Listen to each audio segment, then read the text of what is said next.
आज गुरुवार and I wish you all the best wishes for Guruvar and our Gita classes. And we have started the discussion of Karma Yoga, and in that हमने देखा 47th Varsha what is Karma Yoga, what Shri Krishna says to Arjun, च कर्मण्येवाधिकारस्ते मा फलेषु कदाचन. Then हमने ये भी देखा 48 श्लोक में कि योगस्थ कुरु कर्माणि, तू फल की चिंता मत कर. अर्जुन ने शुरू में किया था न, कहा था अर्जुन को कि मैं उन सबको मार डालूंगा और उसके द्वारा मैं मरा जाऊंगा, मैं नहीं जानता. तो भगवान ऐसे कहते हैं कि तू जो है उसका जो संगम त्यक्त्वा दान, तो तू आसक्ति का त्याग कर, तू परिणाम का विचार मत कर, तू भविष्य का विचार मत कर. ऐसे भगवान कहते हैं. हमने देखा लास्ट टाइम सिद्धि सद्यो समो कृत्वा भुवत्व समत्वम योग उच्यते, ये भी हमने लास्ट टाइम उसकी चर्चा की. एक कर्म में समत्व नहीं हो सकता, कर्ता में नहीं हो सकता, फल में भी नहीं हो सकता, तो किस में हो सकता है. भगवान को हम पूछ सकते हैं, आप कहते हैं कि ये में नहीं हो सकता, उसमें नहीं हो सकता, तो होता किस में है. तो भगवान कहते हैं कि कर्म फल में भी नहीं होता, क्योंकि कर्म फल अलग अलग होता है अकॉर्डिंग टू कर्म, अकॉर्डिंग टू कर्ता, क्योंकि कर्ता कर्म करता है अलग अलग प्रकार के. तो भगवान यहाँ कहते हैं कि समत्वम योग उच्यते. इसका अर्थ ये करते हैं कि हमें जो दृष्टि है, अपना एटीट्यूड है, वो बदलना है. किसके प्रति? कर्म फल के प्रति. एक व्यक्ति जो परीक्षा में, एग्ज़ाम में मार्क्स की अपेक्षा रखता है कि मुझे 90% मिलेगा और उसको मिलेगा 75%, तो वो निराश हो जाएगा, क्योंकि उसकी अपेक्षा के अनुसार उनको परिणाम नहीं मिला. और दूसरा जो विद्यार्थी है वो कहता है कि मुझे 50% चाहिए और उसको मिल गया 55, तो वो तो खुश हो जाएगा. तो परीक्षा एक है, परिणाम भी दो स्टूडेंट का आया हुआ है, लेकिन एक को लगता है कि मैं सफल हुआ, दूसरा को लगता है कि मैं निराश फेल हुआ, फेलियर उसको गिनता है वो. तो ऐसा तो नहीं है, वो हमें दृष्टि बदलना है. दृष्टि बदलने का भगवान ने उपाय बताया. क्या उपाय बताया? कि आप ईश्वर को अर्पण कर दो, जो भी करो, सुबह के शाम तब जो भी करो ईश्वर को अर्पण करो, और जो भी फल मिले वो उसे प्रसाद के लिए ग्रहण करो. क्योंकि हम जो ईश्वर को अर्पण करता है ना, वो शुद्ध होता है ना. हम नीचे फूल जो पड़ा होता हुआ है और हमारा पग नीचे जो आ जाता है, पैर नीचे आ जाता है, तो हम उसे भगवान को नहीं चढ़ाते. इवन हम सूंघ लेते हैं तो भी भगवान को नहीं चढ़ाते. तो हमें कर्म जो भगवान को चढ़ाना है, जैसे पुष्प भी हमें शुद्ध चाहिए, पवित्र चाहिए, इसी तरह कर्म जो हमें ईश्वर को अर्पण करना है, तो कर्म भी कैसा होना चाहिए कि वो होना चाहिए शुद्ध, योग्य होना चाहिए, पवित्र होना चाहिए. इसमें कोई ये जो असत्य है उसका गैर खोटी रीते तैयार करेला वो नहीं होना चाहिए. तो ऐसे हमने देखा लास्ट टाइम कि ये कर्म के बाबत में समत्वम दृष्टि में रखना है. और दृष्टि ये है कि हमें कर्म अर्पण करना है, और ईश्वर को अर्पण करेंगे तो फल तो कहाँ से आएगा? ईश्वर से ही आएगा. तो हम वो फल भी ग्रहण करेंगे एज अ प्रसाद. और प्रसाद के बाबत में हमें कभी कंप्लेंट नहीं करते कि कम है, ज़्यादा है, और ये स्वाद में बिल्कुल अच्छा नहीं है, ऐसा कुछ नहीं कहते. जो कुछ है, जो कुछ मिले, ज़्यादा कम, हम प्रसाद माथे पर ग्रहण करते हैं और फिर अपने मुंह में डालते हैं.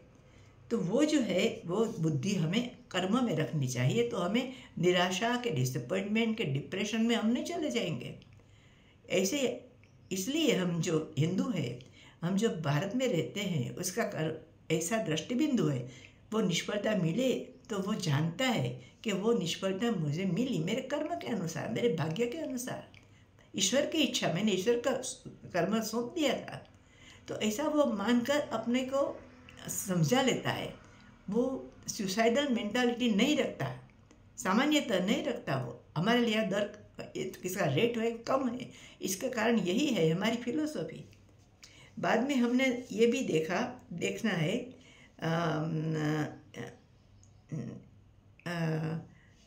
49th वर्षा में वो क्या करते हैं भगवान, दूरेण यवरम कर्म बुद्धियोगात् धनंजय बुद्धौ शरणमन्विच्छ कृपणा फल हेतवः।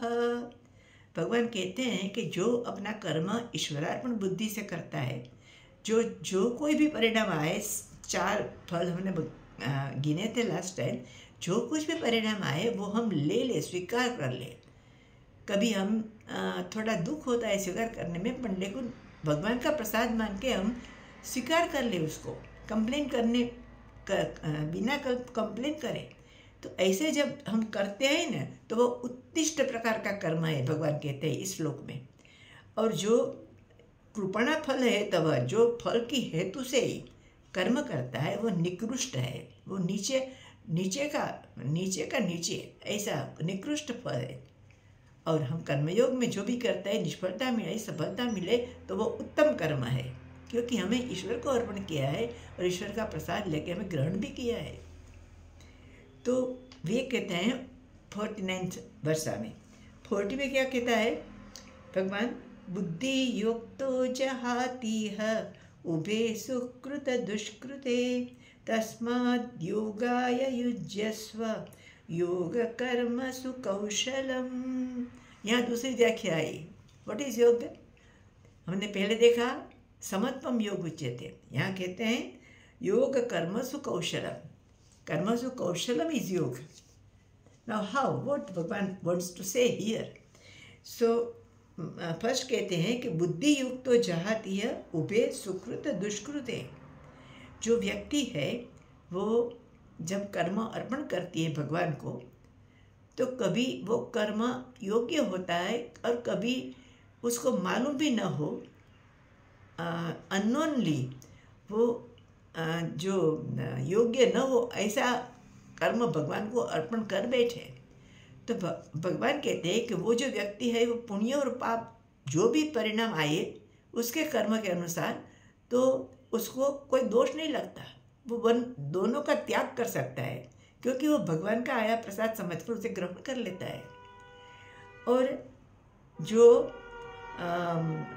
इससे भगवान कहता है कि योग ये कर्म है, उसमें जो कुशलता है वो योग है, ऐसा सामान्य अर्थ होता है कर्मसु योग कर्मसु कौशलम का।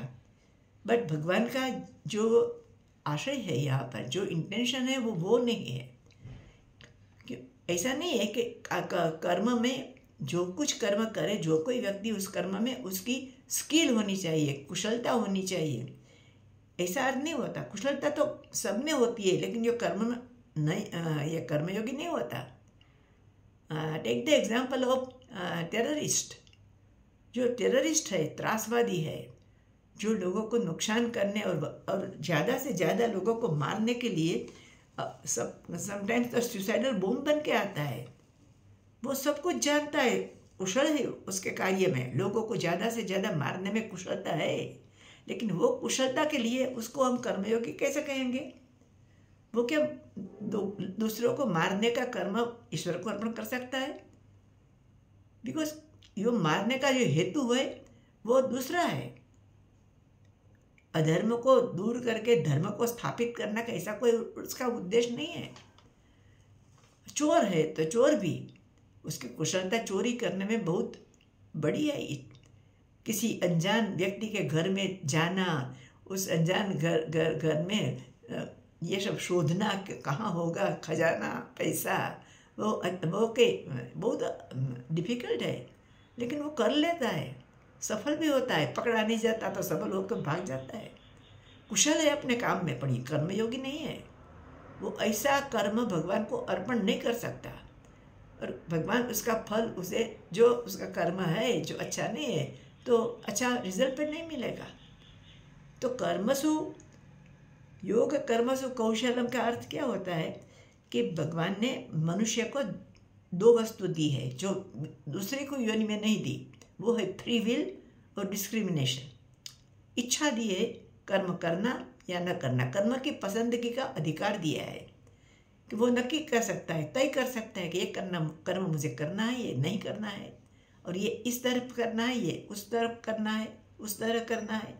उसकी मेथड्स पर अलग अलग ये विचार कर सकता है। उसका सब स्वतंत्रता है, जो गाय को नहीं है, बकरी को नहीं है, वो कोई प्राणी को नहीं है, पक्षी को भी नहीं है। तो ऐसे ये शक्ति दी है कि तुम पसंद करने में स्वतंत्र हो, कर्म पसंद करो। देन विवेक बुद्धि दी है कि कर्म कैसा पसंद करना चाहिए। त्रासवादी बनने का कर्म नहीं पसंद करना चाहिए, वो योग्य नहीं है। जनरल लॉज और सामान्य लॉज के नियम के विरुद्ध है वो। तो कैसा कर्म करना है वो पसंदगी करने के लिए भगवान ने हमें विवेक बुद्धि दी है। और 2 वर्ष का बालक है ना, वो भी जब झूठ बोलता है अपनी माँ के सामने, तो उसकी आंखों में सच दिखाई देता है, क्योंकि वो अंदर से जानता है, ये 2 वर्ष का बालक भी जानता है कि जो मुझे करना चाहिए वो नहीं, और नहीं करना चाहिए वो मैं करता हूँ। मैं असत्य बोलता हूँ, झूठ बोलता हूँ मम्मी के पास से। तो वो जानता है तो भी बोलता है बचने के लिए, उसकी मार के लिए कि कोई रिव्यू हो जाए, इसलिए वो बचना चाहता है तो झूठ बोलता है। तो वो भी जानता है कि मैं जो करता हूँ वो मुझे करना नहीं चाहिए।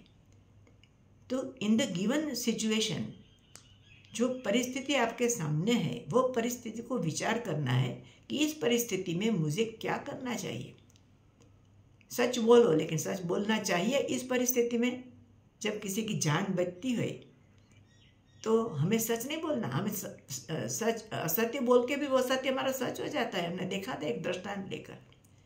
तो ऐसे क्या होता है कि ये कर्मसु कौशलम मीन्स ये कर्म पसंद करने में अपनी विवेक बुद्धि का उपयोग करो। परिस्थिति क्या है, हेतु क्या है, मेरा कर्तव्य कर्म क्या है, मेरा नियत कर्म क्या है इस गिवन सिचुएशन में, ये सोचो और इसके बाद निर्णय लो कि ये मुझे करना है। शायद ये आपका निर्णय वो जनरल लॉज, सत्य बोल, धर्मचर्य इसके विरुद्ध भी हो सकता है, लेकिन जो किसी को नुकसान नहीं करता और फायदा करता है तो उसे बोलने में, उसे ये कर्म करने में कोई दोष नहीं लगता, भगवान कहते हैं। तो ऐसे कर्मयोग क्या है, एक तो आप ईश्वर अर्पण बुद्धि से कर्म करिए, ईश्वर को अर्पण करिए। प्रसाद जो कोई कर्मफल आए, कम आए, ज़्यादा आए, विपरीत आए, जो भी आए हम स्वीकार करें, और जो कोई कर्म करे ईश्वर को अर्पण करें। और ईश्वर को अर्पण करते हैं तो फल तो ईश्वर की तरफ ही आता है, तो हम उसको प्रसाद बुद्धि समझकर ग्रहण करें, without any grumbling, without any murmuring, without any complaint भी हम उसे ग्रहण कर लें। और कर्म की पसंदगी में हम ख्याल रखें, विवेक बुद्धि का उपयोग करें। वो कर्मसु कौशलम અને वो समत्वम योग उच्यते। जो कोई कर्म आवे, कर्म फल आए, कर्म जब करते हैं तभी कर्म फल नक्की हो जाता है। वो भगवान के नियमों के अनुसार होता है। और मेरी बुद्धि मर्यादित है, मैं सब कुछ विचार करता हूँ, करती हूँ, लेकिन उसमें भी कुछ कमियाँ रह जाती है, क्योंकि मैं भगवान नहीं हूँ। वो 6 भग की बात मैंने आपको की थी क्या नहीं मुझे याद नहीं। वो 6 भग भगवान में संपूर्ण होता है, हमारे में होता है थोड़ा थोड़ा। थोड़ा ज्ञान होता है, थोड़ा ऐश्वर्य होता है, थोड़ा वैराग्य होता है, थोड़ा विवेक होता है, सब होता है, लेकिन हमारे समग्र नहीं है। मैं या मेरी बुद्धि मर्यादित है, मेरा अनुभव मर्यादित है। उसके आधार पर मैं तय करती हूँ कि उसमें मैं सफल होगी कि नहीं, इसका परिणाम मुझे ये मिलेगा, लेकिन ना भी मिले तो क्या करना है, वो भगवान अपने अर्जुन के माध्यम से हम सबको देते हैं। बिकॉज हम सबको जीवन में ऐसी परिस्थिति का सामना करना ही पड़ता है। तो ये हुआ कर्मयोग के बारे में भगवान का डिस्कशन। अभी आगे चलेगा, हम नेक्स्ट सेशन में देखेंगे। बाय, मिलते हैं।